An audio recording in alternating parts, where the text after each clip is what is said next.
Hello प्रिय दोस्तों, आज फिर से स्वागत है आपका अपने यूट्यूब चैनल सक्सेस रूट में। आज हम वर्ड विचार टॉपिक का प्रैक्टिस सेट तीसरा करेंगे, जो कि इस टॉपिक का अंतिम प्रैक्टिस सेट होगा। उसके बाद हम नेक्स्ट टॉपिक पढ़ेंगे। इस प्लेटफॉर्म पर आपको कंप्लीट हिंदी करवाई जाएगी, इसलिए जिससे आपकी तैयारी बहुत अच्छी हो सके, इसलिए वीडियो को अंत तक देखें और लाइक शेयर सब्सक्राइब जरूर करें। चलिए शुरू करते हैं। ये रहा स्क्रीन पर पहला प्रश्न। कक्षा शब्द का शुद्ध उच्चारण है। इसमें आपको कक्षा शब्द का शुद्ध उच्चारण बताना है। तो इसमें कक्षा होगा या कच्छ होगा या कक्षा होगा या कक्षा होगा। तो फ्रेंड्स, हमने आपको बताया था कि जो छा होता है ये क्या होता है, संयुक्त व्यंजन होता है, जो किससे मिलकर बना होता है, आधा क प्लस श। तो देखो, तो ये कहाँ आपको दिख रहा है, तो देखो इस वाले में, देखो इस वाले ऑप्शन में क, और फिर देखो जो छा बना हुआ है वो आधा का और शा, फिर उसके बाद तो आ की मात्रा लगी है, तो वो आ की मात्रा इस पर लगी हुई है। तो इसलिए हमारा आंसर इसमें करेक्ट होगा ये वाला, कक्षा। अगला प्रश्न। हिंदी शब्दकोश में छ का क्रम किस वर्ण के बाद आता है। शब्दकोश का मतलब जानते हैं आप? शब्दकोश का मतलब होता है डिक्शनरी, जो आप देखते हो ना। जैसे कि मान लो आपने पंकज कोई नाम लिखा है इंग्लिश में, पंकज, और फिर पिंकी लिख रहे हो, क्या लिख रहे हो, पिंकी। तो आप इसे मतलब शब्दकोश के अनुसार आप सबसे पहले को क्या आएगा, तो सबसे पहले पंकज आएगा, क्योंकि पी के बाद ए आ रहा है, इसमें पी के बाद आई आ रहा है। तो जो ए होता है वो पहले आता है, आई जो होता है वो बाद में आता है। इसी के अनुसार जो हमारी हिंदी में शब्दकोश है उसको भी हमने बांटा हुआ है, यानी कि वर्ण के क्रम, यानी कि जो वर्णमाला हम पढ़ते हैं आ से ज्ञा तक, वो तो हमारी वर्णमाला है, लेकिन शब्दकोश में हमने इसे अलग तरीके से रखा गया है। तो जो छा का जो क्रम है वो किस वर्ण के बाद आता है वर्णमाला में, तो का के बाद, हा के बाद, त्र के बाद या ज्ञा के बाद। तो बहुत से फ्रेंड्स होंगे जो इसे हा के बाद बता रहे होंगे कि हा के बाद छा का क्रम आता है, लेकिन नहीं, ऐसा नहीं होता। शब्दकोश में जो छा का क्रम होता है वो का के बाद आता है। किसके बाद आता है? का के बाद। का के बाद क्यों आता है वो देखो, क्योंकि हम जब छा लिखते हैं तो हमने आपको बताया था कि छा किस तरीके से लिखा जाता है, आधा क प्लस श, इसलिए ये का के बाद लिखा जाता है, यानी इसका जो क्रम आता है वो का के बाद आता है, ना कि हा के बाद। शब्दकोश की बात की जा रही है यहाँ पे। शब्दकोश में जो छा का क्रम होता है वो का के बाद होता है, तो इसलिए इसमें हमारा आंसर करेक्ट होता है क। अगला प्रश्न। हिंदी शब्दकोश में आ से पहले कौन सा वर्ण आता है। तो देखो वही है, शब्दकोश में बताना है आपको। शब्दकोश में आ से पहले कौन सा वर्ण आएगा, ज्ञा या विसर्ग या अ, या इनमें से कोई नहीं। आप सोच रहे होंगे कि आ से पहले तो कोई वर्ण आता ही नहीं है, तो हमारा ऑप्शन इसमें इनमें से नहीं करेक्ट होगा, लेकिन नहीं, ये गलत है। आ से पहले जो शब्दकोश में जो आता है वो आता है हमारा विसर्ग। क्या आता है? विसर्ग। आप टेंशन ना करें, आप चिंता ना करें बिल्कुल भी। मैं आपको इस शब्दकोश के अनुसार पूरी वर्णमाला आपको लिखा दूंगी। नेक्स्ट वीडियो जब बनाऊंगी तो मैं शब्दकोश के अनुसार पूरी वर्णमाला आपको लिखवा दूंगी। इसमें अच्छे तरीके से समझा देंगे कि शब्दकोश में वर्णों का क्रम किस तरीके से है। तो अभी आप जान लीजिए, आ से पहले क्या आता है, विसर्ग आता है। क्या आता है? विसर्ग। तो इसलिए हमारा इसमें आंसर करेक्ट होगा विसर्ग।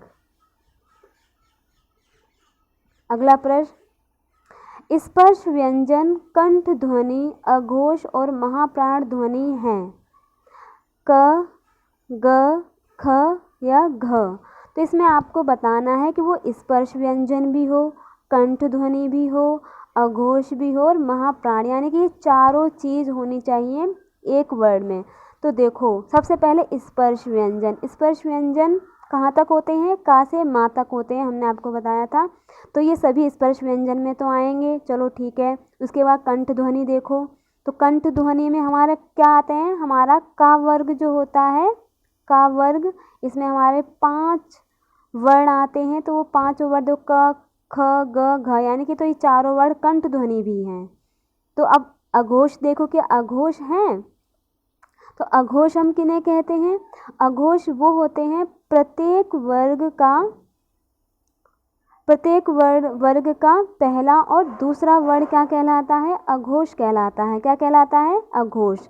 पहला प्रत्येक वर्ग का, तो हमने वर्ग आपको 5 बताए थे, उस तरीके से याद कर लो आप, क च ट त और प, कचट तप, इस तरीके से आप 5 वर्ग याद कर लो। तो देखो, तो प्रत्येक वर्ग का पहला और दूसरा वर्ण क्या होता है? अघोष होता है। तो इसमें पहला, तो देखो का जो होता है वो का वर्ग का पहला ही वर्ण होता है ना? तो ठीक है, चलो ये क्या हो गया? हमारा अघोष हो गया, मान लेते हैं। ग क ख ग, तो गा जो है वो हमारा तीसरा वर्ण है, तो गा नहीं होगा, तो इसलिए ये हमारा गलत हो जाता है। खा दूसरा वर्ण है, चलो ये खा भी मान लिया, हो गया। घा नहीं होगा क्योंकि घा हमारा चौथा वर्ण है, तो ये भी गलत हो जाता है। तो अब बचे हमारे ये दोनों, अब इन दोनों में से कोई एक होगा।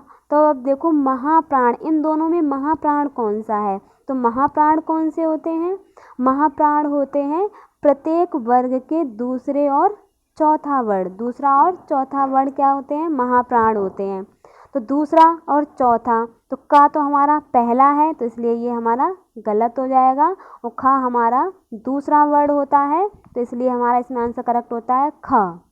फ्रेंड्स, इसी तरीके से क्वेश्चंस एग्जाम में आते हैं, तो देख लो आप, तो इसमें हमारा आंसर करेक्ट होता है ख। अगला प्रश्न, काकल्य वर्ण कौन सा है? य, स, ह या ण? तो काकल्य वर्ण इसमें कौन सा है? ह, तो इसमें आंसर करेक्ट होगा ह। अगला प्रश्न, सघोष वर्ण कौन सा है? सघोष वर्ण, तो सघोष वर्ण में हमारे कौन से आते हैं? प्रत्येक वर्ग का तीसरा, चौथा और पांचवा वर्ण, यानी कि प्रत्येक वर्ग का तीसरा, चौथा और पांचवा वर्ण क्या कहलाते हैं? सघोष कहलाते हैं। तो अब देखो, प वर्ग में तो पा जो है वो हमारा पहला ही वर्ण है, तो इसलिए ये गलत हो जाता है। था किस वर्ग में आता है? हमारा ता वर्ग में आता है, तो था हमारे दूसरे नंबर पर ही आ गया, तो ये भी गलत है, क्योंकि हम किसके सघोष कौन से होते हैं? तीसरा, चौथा और पांचवा होता है। ब, प, फ, ब, प, फ, ब, तो ब हमारा कितने नंबर पर आ रहा है? तीसरे नंबर पर आ रहा है, तो इसलिए हमारा इसमें आंसर करेक्ट होता है ब। और श क्या होता है? हमारा अघोष होता है। श क्या होता है? अघोष, तो ये भी गलत होता है, तो इसमें आंसर करेक्ट होगा ब, जो कि एक सघोष वर्ण है। अगला प्रश्न, निम्न में घोष वर्ण कौन सा है?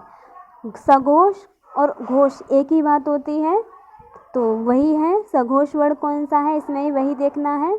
सघोष वर्ण कौन से होते हैं? प्रत्येक वर्ण का तीसरा, चौथा और पांचवा। तो देखो ज, च, छ, ज क्या है? तीसरा वर्ण है। चलो आगे देखते हैं। का पहला ही है, तो ये गलत। चा पहला ही है, तो गलत। टा भी पहला, तो ये भी गलत। तो इसमें आंसर करेक्ट होता है ज, जो कि चा वर्ग का तीसरा वर्ण है, जो कि घोष वर्ण होता है। यही हमारा आंसर करेक्ट होगा इसमें ज। अगला प्रश्न, कौन वर्ण घोष नहीं है? इसमें घोष नहीं है बताना, यानी कि इसमें कौन सा वर्ण है जो अघोष है, ये आपको देखना है। तो देखो, जो र होता है, र हमारा घोष होता है, यानी कि जो अंतस्थ व्यंजन होते हैं, य, र, ल, व, ये 4 अंतस्थ व्यंजन होते हैं, ये चारों सघोष होते हैं। तो र क्या हो गया? सघोष हो गया। त था, तो तीसरा, चौथा, यानी कि प्रत्येक वर्ग का तीसरा, चौथा, पांचवा, ये होते हैं हमारे सघोष। तो ता जो है वो पहला ही है, पहला ही वर्ण तो है, ता वर्ग का पहला वर्ण है, तो ये गलत होता है, ये घोष नहीं है। हा भी हमारा क्या होता है, सघोष होता है, और डा भी सघोष होता है। ट ठ ड यानी कि तीसरे नंबर पर आता है, तो ये भी सघोष है। तो इसमें आंसर करेक्ट होता है ता, जो कि घोष नहीं है, क्या है, अघोष वर्ड है। अगला प्रश्न, निम्न में अघोष वर्ड कौन सा है। इसमें अघोष वर्ड देखना है। अघोष कौन सा होता है, प्रत्येक वर्ग का पहला और दूसरा वर्ड अघोष होता है। तो प पहला ही है, तो ये चलो अघोष है। घ क ख घ क ख ग घ यानी कि चौथा नंबर पर आ रहा है, तो ये गलत। प फ ब तीसरे नंबर पर आ रहा है, तो ये भी गलत। क ख ग ये भी तीसरे नंबर पर आया है, तो ये भी गलत। तो इसमें अघोष कौन सा है, प। निम्न में महाप्राण व्यंजन कौन सा है। महाप्राण, महाप्राण कौन सा होता है, प्रत्येक वर्ग का दूसरा और चौथा वर्ड। तो पा पहला ही है, तो ये गलत। च छ ज तीसरे नंबर पर आ रहा है, ये भी गलत। क ख ग घ चौथे नंबर पर है, तो ये सही। य र ल व, तो ये क्या होते हैं, ये अंतस्थ व्यंजन जो होते हैं, ये सभी अल्पप्राण होते हैं। तो वह क्या है, अंतस्थ व्यंजन है, तो ये भी हमारा गलत होता है। इसमें आंसर करेक्ट होगा घ, जो कि एक महाप्राण व्यंजन है। अगला प्रश्न, महाप्राण ध्वनियाँ व्यंजन वर्ग में किससे संबंधित हैं। पहला और दूसरा, दूसरा तीसरा, दूसरा चौथा, या पहला चौथा। तो अभी हमने आपको बताया था महाप्राण ध्वनियाँ प्रत्येक वर्ग में किस नंबर पर आती हैं, दूसरे और चौथे पर। तो इसलिए इसमें आंसर करेक्ट होगा दूसरा और चौथा। अगला प्रश्न, सभी महाप्राण वर्णों वाला वर्ग है, इनमें किसमें सभी वर्ण महाप्राण वर्ण हैं। तो देखो महाप्राण पहले पता कर लो, महाप्राण कौन से होते हैं, दूसरे और चौथा वर्ड। तो क ख दूसरा है, च छ छा भी दूसरा है, ट ठ ठा भी हमारा दूसरा है। तो चलो ये पहला तो करेक्ट होता है, और आगे भी देख लेते हैं। त थ द तीसरे नंबर पर आता है, तो ये गलत। प फ म जो होता है वो पाँचवें नंबर पर आता है, तो ये भी गलत। य यानी कि जो अंतस्थ व्यंजन होते हैं वो सभी क्या होते हैं, अल्पप्राण होते हैं, तो ये भी हमारा गलत होगा। इसमें आंसर करेक्ट होगा ख छ ठ, जो कि सभी क्या है, महाप्राण हैं। अगला प्रश्न, निम्नलिखित में से अल्पप्राण वर्ण कौन से हैं। इनमें अल्पप्राण देखने हैं। तो अल्पप्राण कौन से होते हैं, प्रत्येक वर्ग का पहला, तीसरा, पांचवा वर्ण हमारा अल्पप्राण वर्ण कहलाते हैं। और सभी स्वर भी क्या होते हैं, सभी स्वर अल्पप्राण होते हैं। तो अ आ, तो इसमें ये दोनों ही स्वर हैं।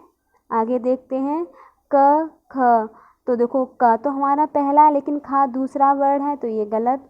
त थ दूसरा वर्ड आ गया, ये भी गलत। प फ दूसरा वर्ड आ गया, ये भी गलत। तो इसमें आंसर करेक्ट होता है अ जो क्या है, स्वर हैं, इसलिए ये सभी ये दोनों अल्पप्राण वर्ण हैं। अगला प्रश्न, श श स ह कौन से व्यंजन कहलाते हैं। ये चारों हमने आपको बताए थे। ये क्या है, ये प्रकम्पी व्यंजन है, स्पर्श व्यंजन है, स्पर्शी व्यंजन है, या ऊष्म संघर्षी व्यंजन है। तो ये श श स ह क्या कहलाते हैं, ऊष्म संघर्षी व्यंजन कहलाते हैं। तो यही हमारा आंसर करेक्ट होता है। श श स ह क्या है, ऊष्म संघर्षी व्यंजन। अगला प्रश्न, निम्न में कौन सा व्यंजन संघर्षी है। संघर्षी बताना है, ह म झ ट। तो इसमें संघर्षी व्यंजन कौन सा है, ह। तो यही आंसर करेक्ट होता है, ह। अगला प्रश्न, नासिक्य व्यंजन कौन सा है। नासिक्य व्यंजन कौन से होते हैं, प्रत्येक वर्ग का पांचवा वर्ण कौन सा? जो 5वां वर्ण होता है वो क्या होता है? नासिक के व्यंजन होता है। तो इसमें देखो श 5वां वर्ण है नहीं, ये तो ऊष्म व्यंजन में आता है, तो ये तो वैसे ही नहीं होगा। य क्या है? ये हमारा 5वां वर्ण है। तो ये 5वां वर्ण किसका 5वां? ये चा वर्ग का 5वां वर्ण है। तो इसमें आंसर करेक्ट होता है हमारा य। गा नहीं होगा, डा नहीं होगा। अगला प्रश्न, ज्ञ वर्ण किन वर्णों के सहयोग से बना है? ज, य, आधा ज, य, ग, य या आधा ग, य। तो ज्ञ वर्ण किन वर्णों के सहयोग से बना है? ज्ञ वर्ण जो है वो आधा ज और य के सहयोग से बना है। तो इसमें आंसर करेक्ट होगा आधा ज और य। इसका जो शुद्ध उच्चारण होता है वो ज्ञ होता है, लेकिन हम इसे गलत पढ़ते हैं, ज्ञ बोलते हैं, जो कि इसका गलत उच्चारण है। इसे ज्ञ पढ़ा जाता है, ज्ञ। अगला प्रश्न, दंत ध्वनि है क, छ, त, प। तो दंत ध्वनि इनमें कौन सी है? त। क्योंकि ता का उच्चारण हम किससे करते हैं? दांत से करते हैं। तो इसमें आंसर करेक्ट होता है त। जिनकी ध्वनि केवल मुख से निकलती है वे हैं, यानी कि जिनकी ध्वनि केवल मुख से निकलती है उन्हें हम क्या कहते हैं? वृत्ताकार स्वर बोलते हैं, संवृत स्वर बोलते हैं, अनुनासिक स्वर बोलते हैं या निरनुनासिक स्वर बोलते हैं। तो जिनकी ध्वनि केवल मुख से निकलती है उन्हें निरनुनासिक स्वर बोलते हैं, और जिनकी ध्वनि मुख और नाक दोनों से निकलती है उन्हें अनुनासिक स्वर बोला जाता है। तो जिनकी ध्वनि ओनली केवल मुख से निकलती है उन्हें निरनुनासिक स्वर बोलते हैं। तो यही आंसर करेक्ट होता है, निरनुनासिक स्वर। आपको ये वीडियो कैसी लगी कमेंट्स कर ज़रूर बताएं, और नेक्स्ट वीडियो जल्द ही आएगी। तब तक के लिए बाय बाय।